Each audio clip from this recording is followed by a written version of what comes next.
Hello అందరికీ నమస్కారం. Welcome back to let's learn holistically సమగ్రంగా నేర్చుకుందాం. మనం ఈరోజు వివేచన లేదా విచక్షణ జ్ఞానం లేదా రీజనింగ్ అనేటువంటి ఒక టాపిక్ని డిస్కస్ చేద్దాం. సో వివేచన అనేది ఆలోచనకు ఒక కొనసాగింపుగా మనం చెప్పుకోవచ్చు. సో అనేక రకమైనటువంటి ఆలోచనలు ఒక క్రమబద్ధంగా ఒక సోపానాత్మకంగా మనం చేస్తే దాన్ని వివేచన అంటాం. సో వివేచనలు ఎప్పుడు కూడా మీరు రీజనింగ్ ఎప్పుడైనా చేస్తుంటే మీకు అర్థమవుతుంది. ఆడ్ మ్యాన్ అవుట్ అని ఇస్తాడు. అంటే ఒక 4 ఆప్షన్స్ ఇచ్చి ఆ 4 ఆటల్లో వేరుగా ఉన్నదాన్ని వేరు చేయమంటాడు. సో వేరుగా ఉన్నదాన్ని కనిపెట్టాలంటే మిగతా 3 ఆప్షన్స్లో సిమిలారిటీ ఏంటనేది మనకు తెలియాలి. సో సిమిలారిటీ గురించి ఆలోచించడమే మన వివేచన అంటన్నమాట. సో అంటే ఒక తర్కబద్ధమైనటువంటి ఆలోచనే వివేచన అంటాం. అంటే ఒక ఆప్షన్కి మరొక ఆప్షన్కి మధ్య ఉన్నటువంటి సంబంధం ఏంటి అని ఒక లాజికల్గా థింక్ చేస్తున్నాం చూసావా, దాన్నే వివేచన అంటాం. సో కాబట్టి రీజనింగ్లో ప్రతి సమ్ము కూడా మనకి అలాగే ఉంటుంది. ఒక తర్కం అనేది ఇమిడి ఉంటుంది, దాంట్లో ఒక లాజిక్ ఇమిడి ఉంటుందన్నమాట. సో వివేచన అంటే ఏంటంటే ఒక తార్కిక ఆలోచన శక్తి. ఈ తార్కిక ఆలోచన శక్తి అనేది చాలా ప్రధానమైనది వివేచనలో. సో వివేచన ప్రతిభనే విచక్షణ జ్ఞానం అంటాం. విచక్షణ అంటే మంచి ఏది చెడు ఏది అని తెలుసుకునే విచక్షణ ఉండాలి అంటారు. అంటే 4 ఆప్షన్స్లో 3 ఆప్షన్స్ ఒకేలా ఉంటాయి, ఒక ఆప్షన్ వేరేగా ఉంటుంది. సో ఆ వేరుగున్న ఆప్షన్ని కనిపెట్టడమే మనం విచక్షణ అంటాం. సో అది దేనివల్ల జరుగుతుంది? మన వివేచన వల్ల జరుగుతుంది. మరి వివేచన సంబంధించినటువంటి నిర్వచనాలు ఏంటంటే, గ్యారెట్ అనబడేటువంటి శాస్త్రవేత్త ఒక ఉద్దేశము లేదా లక్ష్యముతో మనసులో జరిగే సోపానాత్మకమైనటువంటి ఆలోచనలే, సోపానాత్మకమైనటువంటి స్టెప్పుల వైజ్ మాట, స్టెప్ 1 స్టెప్ 2 స్టెప్ 3 అలా ఒక సోపానాత్మకమైనటువంటి ఆలోచన చేస్తాం. దాన్ని వివేచన అంటాం. ఎవరు చెప్పారు ఇది? గ్యారెట్ చెప్పాడు అన్నమాట. గ్యారెట్. సో అంటే గ్యారెట్ ఏం చెప్పాడు? సోపానాత్మకమైనటువంటి ఆలోచనే వివేచన అని చెప్పాడు. నెక్స్ట్ ఉద్దేశపూర్వకమైన పంచుకోబడిన ఆలోచనలే వివేచన. గేట్స్ అన్నాడండి. ఉద్దేశపూర్వకమైన అంటే ఉద్దేశపూర్వకంగా పంచుకోబడినటువంటి ఆలోచనలే. ఇవి కూడా ఉద్దేశపూర్వకంగా పంచుకోవడం మీన్స్ ఒక లక్ష్యముతో మన మెదడులో ఉద్దేశపూర్వకంగా మనం ఏం చేస్తాం, ఒక ఆలోచనకి ఇంకొక ఆలోచనకి ఒక తర్కం జోడించి మనం పంచుకుంటాం. సో అలా ఉద్దేశపూర్వకంగా పంచుకోబడినటువంటి ఆలోచనలే వివేచన అని చెప్పి గేట్స్ అనబడేటువంటి వ్యక్తి మనకు నిర్వచించాడు. నెక్స్ట్ మన్ ఏమన్నాడంటే, కేవలం గత సమాధానాల పునరావృత్తితో కాక పూర్వ అనుభవాలను జతపరిచి సమస్యలను పరిష్కరించుకోగలగడమే వివేచన. సో జస్ట్ మనం గతంలో అభ్యసించినటువంటి విషయాలు యథాతథంగా వస్తే ఆ యథాతథంగా వచ్చినటువంటి విషయాలు గుర్తించడం చాలా తేలిక. సో అలా కాకుండా పూర్వ అనుభవాలను కూడా జతపరిచి మనం దాన్ని ఒక సమస్యను పరిష్కరిస్తున్నామంటే అప్పుడు మనం వివేచన చేస్తున్నట్టు, రీజనింగ్ చేస్తున్నట్టు అనమాట. అంటే టెక్స్ట్ బుక్లో ఉన్నది చదువుకు వెళ్ళిపోయాం, ఎగ్జామ్లో కూడా అదే వచ్చింది. అప్పుడు అక్కడ లాజిక్ ఏముంది? రీజనింగ్ ఏం చేసావు నువ్వు? ఏం చేయలేదు కదా. సో అక్కడ మీ గత అనుభవాన్ని ఆధారంగా చేసుకుని ప్రస్తుతం ఆ సమస్యను వేరొక రకంగా ఇచ్చాడు, కానీ అయినా సరే మీరు పరిష్కరించుకోగలుగుతున్నారంటే అప్పుడు వివేచన అనేది జరిగిందని అర్థం. సో ఇక్కడ వివేచన అన్న దానికి కేవలం గత సమాధానాల పునరావృత్తి కాక పూర్వ అనుభవాలను జతపరిచి సమస్యను పరిష్కరించుకోగలగడమే వివేచన అని చెప్పి మన్ చెప్పాడు. సో మనకి ముగ్గురు శాస్త్రవేత్తలు ఏం చెప్పారు? గ్యారెట్ అనబడేటువంటి వ్యక్తి ఒకరు వచ్చారు, నెక్స్ట్ మన్ అనబడేటువంటి వ్యక్తి ఒకరు వచ్చారు, నెక్స్ట్ గేట్స్. సో గేట్స్ ఏమన్నాడు? ఉద్దేశపూర్వకమైన పంచుకోబడిన ఆలోచనలే వివేచన అని గేట్స్ అన్నాడు. గ్యారెట్ ఏమన్నాడు? సోపానాత్మకమైనటువంటి ఆలోచనలు అన్నాడు. మన్ ఏమన్నాడు? కేవలం సమాధానాల పునరావృత్తితో కాక పూర్వ అనుభవాలను జతపరిచే సమస్య పరిష్కరించుకోగలగడమే వివేచన అని చెప్పి మన్ అన్నాడు. సో గ్యారంటీ మనం గుర్తుంచుకోవాలి. గ్యారెట్ ఏమన్నాడు? సోపానాత్మకమైనటువంటి ఆలోచన. గేట్స్ ఏమన్నాడు? ఉద్దేశపూర్వకమైనటువంటి పంచుకోబడిన ఆలోచనలు. నెక్స్ట్ మన్ ఏమన్నాడు? పూర్వ అనుభవాలు జతపరిచే సమస్యను పరిష్కరించుకోగలడం. ఓకే. నెక్స్ట్ వివేచన యొక్క లక్షణాలు చూస్తే ఆలోచన యొక్క లక్షణాలు, వివేచన యొక్క లక్షణాలు ఒకే విధంగా ఉంటాయి. ఒక నిర్దిష్టమైన గమనం ఉంటుంది, ఆలోచన కూడా ఉంటుంది కదా. ఒక నిర్దిష్టమైన డైరెక్ట్ ఓరియంటెడ్గా మనకి మన రిజల్ట్ ఓరియంటెడ్గా ఉంటుంది. సో పూర్వజ్ఞానాన్ని మరియు గత అనుభవాలను వినియోగించుకుంటుంది. ఓకే. గుర్తులు, చిహ్నాలు, భావనలు, భాష ఉంటాయి, ఆలోచనలు కూడా ఇవి ఉంటాయి. సో ఆలోచనలు ఏవైతే ఉంటాయో వివేచనలో ఉంటాయి. ఎందుకంటే ఆలోచనలు ఒక క్రమబద్ధంగా సోపానాత్మకంగా చేస్తే దాన్ని వివేచన అంటాం కాబట్టి ఆలోచన యొక్క లక్షణాలన్నీ వివేచనకు ఉంటాయి. మానసిక చర్య తార్కిక హేతుబద్ధమైన పందాలను అనుసరిస్తుంది. గమ్య సాధనే ధ్యేయంగా ఉంటుంది. ఆగమన నిగమన పద్ధతుల్లో జరిగే ఆలోచనల వివేచన ఇదొక్కటే మనకి చూడాలి. ఏంటి ఆగమన నిగమన పద్ధతుల్లో జరిగే ఆలోచనలే వివేచన. Very very important. నెక్స్ట్ మనకి వివేచన ప్రక్రియ. వివేచన ప్రక్రియలో ఎలా జరుగుతుంది వివేచన అనేది? మరి మనం సమస్యను అనేక రూపాల్లో పరిష్కరించుకుంటాం. సో మనం పరిష్కరించుకునే రూపాలను బట్టి మనం విశ్లేషణ చేసి పరిష్కారం కనుక్కుంటాం. సో ఆ విశ్లేషణ చేయడాన్ని మనం వివేచన అంటాం. అంటే పరిష్కారం కనుగొనడం అనేది వ్యక్తి యొక్క వివేచన మీద ఆధారపడి ఉంటుంది. దీనిలో ప్రజ్ఞ, పట్టుదల, గత అనుభవాలు ఎంత అవసరం. సో మరి సమస్య పరిష్కార ప్రక్రియలో చేసే వివేచనలో కొన్ని ముఖ్యాంశాలు ఏంటంటే ఫస్ట్ అసలు సమస్య ఏంటో తెలియాలి కదా మీకు. ఫస్ట్ సమస్య ఏంటో తెలియాలి, ఏం పరిష్కరించుకోవాలో తెలియాలి, సమస్యలో ఏమిచ్చాడో చదవాలి. నెక్స్ట్ సమస్య పరిష్కార మార్గాలను కనుగొనాలి. అసలు సమస్యను ఎలా పరిష్కరించుకోవచ్చు అనేటువంటి వేస్ కనుగొనాలి. సో వేస్ కనుగొన్న తర్వాత అన్ని వేస్లో ఏది కరెక్ట్ వే అని గుర్తించాలి. ఆ కరెక్ట్ వేని అనుకున్న కరెక్ట్ వే అనేది మన సమస్యను పరిష్కరించడానికి ఉపయోగించాలి. ఉపయోగించినప్పుడు అది సరైనదా కాదా అని తెలుస్తుంది. సో అది అంటే ఫస్ట్ సమస్య ఏంటో తెలుసుకోవాలి. సమస్య తెలుసుకున్న తర్వాత చాలా వేస్లో పరిష్కరించవచ్చు దాన్ని. ఆ వేస్లో కరెక్ట్ వేని ఎన్నుకోవాలా, కరెక్ట్ వేని మనం సమస్య పరిష్కరించడానికి ఉపయోగించాలి. ఉపయోగించిన తర్వాత అది కరెక్టా కాదా అనేది మనకు తెలుస్తుంది.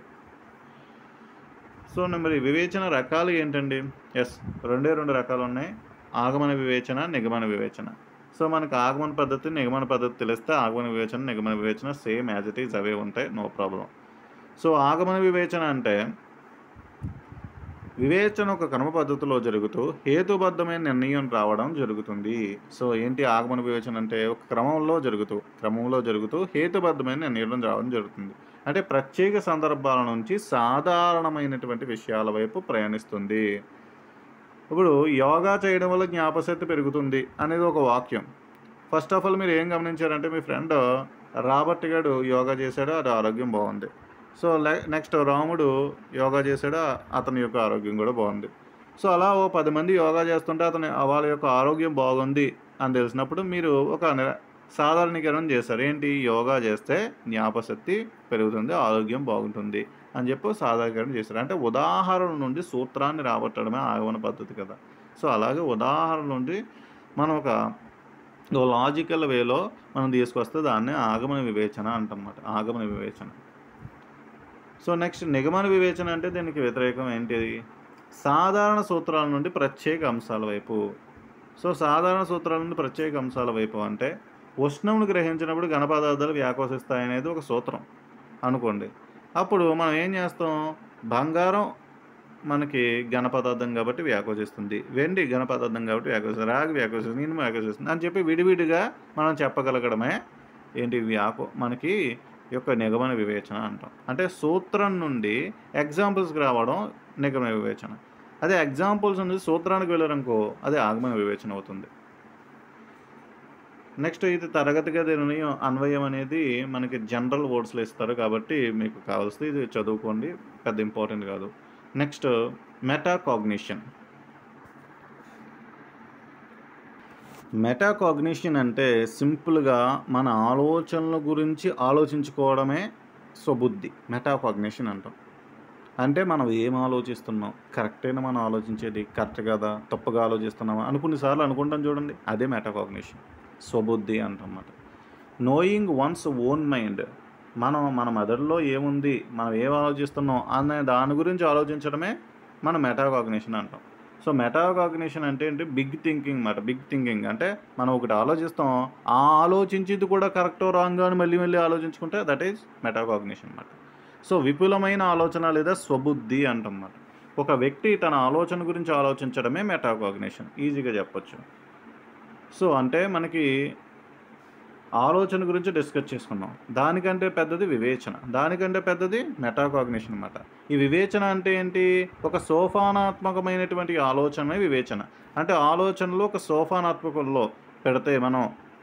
ఆలోచన 1, ఆలోచన 2, ఆలోచన 3 అలాగా సోపానాత్మకంగా మన మెదడులో అమర్చుకుంటే దాన్ని వివేచన అంటాం. ఇవి ఒక ఆలోచన గురించి ఇంకొక ఆలోచన, ఆ ఆలోచన నేను చేస్తున్న ఆలోచన కరెక్టా? రాంగా? లేదా నేను చేస్తున్న ఆలోచన ఎలా ఉంది? అని మళ్ళీ ఆలోచించుకుంటాం చూడు, దట్ ఈజ్ మెటాకాగ్నిషన్. సో, ఈ మూడాట్లకి డిఫరెన్స్ తెలియాలి మనకి. ఎగ్జామ్‌లో 3 ఆప్షన్స్ ఇచ్చి మనకి అడుగుతారు. కాబట్టి ఖచ్చితంగా తెలియాలి. ఆలోచన అంటే ఏంటి? జస్ట్ మనకు ఆలోచన తెలుసు. బట్ వివేచన అంటే ఏంటి? వివేచన అంటే ఏంటంటే ఇక్కడ సోపానాత్మకమైనటువంటి ఆలోచన మాట. లాజిక్ ఒక తర్కాన్ని ఉపయోగించి, ఒక లాజిక్‌ని ఉపయోగించి సోపానాత్మకంగా మనం చేస్తాం ఆలోచనలు. అది వివేచన. మరి మెటాకాగ్నిషన్ స్వబుద్ధి అంటే ఏంటంటే ఆలోచన గురించి ఆలోచించగలమే metacognition. Okay. Next. So, metacognition మనం స్వబుద్ధి అంటాం కదా! సో, వ్యక్తి తన మనసులో జరిగే ఆలోచన ప్రక్రియలో తమకు తాము ఆలోచించుకోవడమే విపులమైన ఆలోచన లేదా స్వబుద్ధి అంటాం. వ్యక్తి తన ఆలోచనలు తానే ప్రశ్నించుకోవడం, విశ్లేషించుకోవడం, సంశ్లేషించుకోవడం, మదింపు చేసుకోవడం, మానసిక చిత్రం విజువలైజేషన్ చేసుకుని ఊహించుకోవడం లాంటి ప్రక్రియలతో పరిశీలించగలడమే మెటాకాగ్నిషన్. ఇవేంటివి? మన ఆలోచన గురించి ప్రశ్నించుకోవడం, ఆలోచన గురించి విశ్లేషించుకోవడం, ఆలోచన గురించి సంశ్లేషించుకోవడం, ఆలోచన గురించి మదింపు చేసుకోవడం, ఆలోచన గురించి మళ్ళా విజువలైజ్ చేసుకోవడమే. ఇవన్నీ మనకేంటి? ఆల్రెడీ మనం ఒకటి ఆలోచిస్తాం. దాని గురించి మళ్ళీ ఇవన్నీ చేయడమే మనం ఏమంటామంటే మెటాకాగ్నిషన్ లేదా స్వబుద్ధి అంటాం. సో, మెటాకాగ్నిషన్ లేదా స్వబుద్ధి ఉపయోగించడం వల్ల ఏమవుతుందంటే మంచి పాఠకులుగా మారతారు. ఒక రీడర్స్‌గా మారతారన్నమాట విద్యార్థులు. పాఠ్య పుస్తకాలను తామే చదివి పాఠ్యాంశాల్లో విషయాలను సులభంగా అభ్యసిస్తారు. ఎందుకంటే పాఠ్యాంశాల విషయాలను ఒక ఆలోచన పుడుతుంది మనకి ఆ చదివినప్పుడు. ఆ చదివినప్పుడు పుట్టినటువంటి ఆలోచన గురించి మళ్ళా అగైన్ ఆలోచిస్తాం కదా! సో, దట్ ఈజ్ స్వబుద్ధి. చాలామంది విద్యార్థులు తమ ఆలోచనల గురించి ప్రశ్నించుకోవడం, విశ్లేషించుకోవడం, విశ్లేషణ చేసుకోవడం, మదింపు చేసుకోవడం లాంటివి తెలియవు. వీటిని ఉపాధ్యాయులకు మనం తెలియజెప్పాలి. ఓకే. మెటాకాగ్నిషన్ వల్ల ప్రయోజనాలు ఏంటంటే యెస్. పాఠ్యాంశాలు లోతుగా చదవగలుగుతాం. ఎందుకు లోతుగా చదవగలుగుతాం అంటే ఆల్రెడీ మనకు ఒక ఆలోచన పుడుతుంది. ఆ ఆలోచన గురించి మరలా అగైన్ ఆలోచిస్తాం ఇంకా లోతుగా. కాబట్టి లోతుగా మనకు అవగాహన పుడుతుంది. సో, నెక్స్ట్ మెటాకాగ్నిషన్ ప్రక్రియలో విద్యార్థుల్లో ఉన్న క్రమ మానసిక సామర్థ్యాలైన విశ్లేషణాత్మక, సంజ్ఞానాత్మక, సంశ్లేషణాత్మక, సృజనాత్మక, వివేచనాత్మక ఆలోచనలు పెంపొందిస్తాయి. విద్యార్థులు సమర్థవంతంగా వయోజనులుగా మారుస్తుంది. సమర్థవంతమైనటువంటి వయోజనులుగా మారుస్తుందన్నమాట. సో, ఎందుకంటే మనం ఇవన్నీ కూడా ఆలోచన గురించి ఆలోచించగలం అంటే చాలా గొప్పదైన విషయం. ప్రతి సమస్యకు కూడా మనం ఇలాగా చేస్తాం. సమస్య పరిష్కారం అవుతుంది అంటే దానికి కారణం ఏంటంటే కేవలం ఆలోచన వల్లే కాదు. ఆలోచన గురించి మళ్ళీ అగైన్ ఆలోచిస్తాం మనం. సో, దానివల్ల కొన్ని సార్లు సమస్యలు పరిష్కారం అవుతాయి.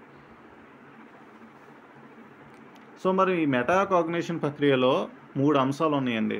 ఒకటి ఏంటంటే ఫస్టు ప్రణాళికని ఏర్పరచుకోవాలి. మెటాకాగ్నిషన్ ప్రక్రియలో ఫస్ట్ ప్రణాళికని ఏర్పరచుకోవాలి. నెక్స్ట్ వాటిని పర్యవేక్షించడం. మూడవది మూల్యాంకనం చేసుకోవడం. దీనికి ఎగ్జాంపుల్‌గా మనకి పఠన ప్రణాళిక గురించి, పఠనంలో ఈ మెటాకాగ్నిషన్‌ని ఉపయోగించడం ఎలాగో తెలుసుకుందాం. సో, పఠన ప్రణాళికని ఏర్పరచుకోవడం ఫస్ట్. అంటే ప్లాన్ ఏర్పరచుకోవడం. నెక్స్ట్ పఠన కార్యక్రమాలను పర్యవేక్షించుకోవడం. ప్లాన్ ఏర్పరచుకొని దాన్ని ఇంప్లిమెంట్ చేస్తారు కదా! ఇంప్లిమెంట్ చేసేటప్పుడు ఆ కార్యక్రమాలు పర్యవేక్షించుకోవడం. నెక్స్ట్ పఠన ఫలితాన్ని మూల్యాంకనం చేసుకోవడం. లాస్ట్‌కి మనకి మూల్యాంకనం, ఎవాల్యుయేషన్ చేయడం. సో, మరి దీంట్లో చూస్తే పఠన ప్రణాళికను ఏర్పరచుకోవడంలో పాఠ్యాంశ శీర్షికను గురించి ఆలోచించడం. ఫస్ట్ ఆ టైటిల్ ఉంటుంది కదా! ఆ టైటిల్ గురించి ఆలోచించాలి ఫస్ట్. పుస్తకం మొదటి కవర్ పేజీని ముందు వెనక చదవాలి. సో, పాఠం పేరును, పాఠ్య రచయిత గురించి చదవాలి. సో, పుస్తక పాఠ్య పరిచయం చదవడం. సో, పరిచయం ఉంటుంది కదా ఫస్ట్, దాన్ని చదవాలి. సో, విషయ సూచికను పాఠం ప్రారంభంలో ఉండే ఉద్దేశాలను చదవడం. సో, ఇవన్నీ అంటే పాఠంలోకి వెళ్ళట్లేదు మనం. ఏం చదువుతున్నాం ఇక్కడ?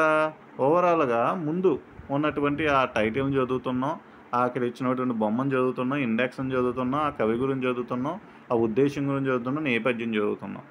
సో, పుస్తకం పాఠ్యాంశంలో చిత్రాలను, ఫోటోలను, రేఖాచిత్రాలను, శీర్షికలను చదవడం. పుస్తకం లేదా పాఠంలో ముఖ్య అంశాలను, ఉపశీర్షికలను ముగింపు స్థూలంగా చూడడం. సో, తెలిసిన విషయాలతో పాఠం చదివి తెలుసుకున్న విషయాలను అనుసంధానం చేసుకోవడం. పాఠం కానీ పాఠ్యపుస్తకంలో అంశాలు క్రమంలో అమర్చి విధానాన్ని గురించి ఆలోచించడం. సో, పాఠంను తన సొంత మాటల్లో వివరించడం మొదలైనవి. అంటే ప్రణాళిక ఏర్పరచుకోవడంలోనే మనకేమున్నాయి? ఫస్ట్ టైటిల్ కాడి నుంచి లాస్ట్ వరకు కూడా జస్ట్ ఒక జిస్ట్ ఆఫ్ ది టాపిక్‌ని మనకు అవగాహన అయిపోతుంది. ఎందుకంటే మనం ఉద్దేశం చదువుతున్నాం, నేపథ్యం చదువుతున్నాం, ఆ యొక్క పిక్చర్స్ గురించి ఆలోచిస్తున్నాం, టైటిల్ గురించి ఆలోచిస్తున్నాం, ముగింపు గురించి ఒకసారి చూసాం. మొత్తం పాఠం చదవకుండానే మనం ఏం చెప్పేస్తున్నాం, పాఠం యొక్క జిస్ట్ ఏంటి అనేది మనం చెప్పేయగలుగుతున్నాం ప్రణాళికలో. నెక్స్ట్ పఠన కార్యక్రమాలను పర్యవేక్షించుకోవడం. పాఠ్యాంశాల పఠనం ద్వారా తనకు ఎంతవరకు అర్థమైంది? పఠనం మధ్య ఏవైనా సందేహాలు, అస్పష్టతలు ఏర్పడినాయా?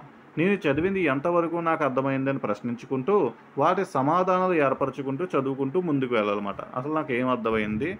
సో, ఆ స్టోరీలో ఎక్కడెక్కడ నాకు అర్థం కాలేదు అనేటువంటి విషయాలు మీకు మీరే ప్రశ్నించుకోవాలి. సో, విద్యార్థి తన పఠన అవగాహనాన్ని, తనకున్న జ్ఞాన సంబంధాలను ఏర్పరచుకుంటూ, రాబోయే వాటిని ఊహించుకుంటూ, విషయాలను నిర్ధారించుకుంటూ, రేఖీ పటాలను తయారు చేసుకుంటూ, ప్రశ్నల్ని ఏర్పరచుకుంటూ, సమాధానాలు వెతుక్కుంటూ తన ఆలోచనలను పర్యవేక్షించుకోవాలి.